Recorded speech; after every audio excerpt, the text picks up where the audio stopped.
المصري. حضرتك عايز تعمل الدوري المصري بفلوس، ايه المحتوى اللي انت هتقدمه للدوري المصري عشان تخليه بفلوس؟ طب ما تيجي اقدم لك فكرة النهاردة تخليك فعلا تعمل الدوري بفلوس، فكرة فعلا تخليك تعمل دوري محترم. عايز تعمل دوري بفلوس لازم يكون محترم فعلا، تمام؟ عايز تتكلم بس ولا تدفع الناس؟ لا، عايز ادفع الناس. طيب هتدفع الناس ازاي؟ عشان تدفع الناس لازم تديهم محتوى اكتر من الفلوس اللي هيدفعوها. تمام. يبقى تعالى نهيئ الدوري للمحتوى اللي هيخليهم يدفعوا فلوس ويروحوا يدفعوا فعلا فلوس الاشتراك بتاع الدوري، وهم فعلا عايزين يشاهدوا من الدوري ده. طب ايه اللي يخليهم يشاهدوا من الدوري ده؟ لازم يكون عندي دوري جماهيري.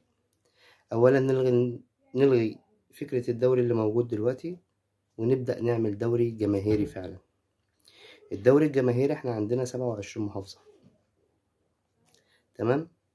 في كل محافظة في تقريبا، مش في كل المحافظات يعني، في محافظات فيها فرق مسمعة لازم تتحط، هيبقوا تقريبا حاجة و30 فريق، تمام.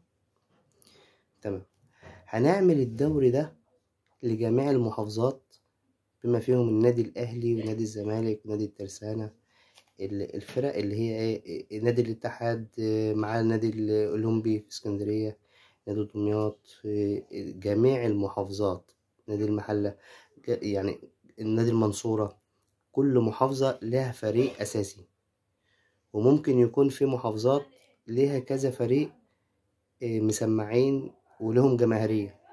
هو ده الدوري اللي احنا هنعمله، وهي دي الفكرة اللي احنا هنعملها، نخلي فعلا الدوري بفلوس والناس تروح فعلا تدفع فلوس. لازم أن يكون دوري جماهيري، تمام. هتقولي طب والشركات والفلوس واللي دفعوهم واكتر الناس طبعا هتعترض، اللي هي بتاعت الشركات وبتاعت المال دي. احنا هنعمل لهم دوري شركات برضه هيتذاع، تمام. وهنعمل دوري تالت اللي هو دوري الممتاز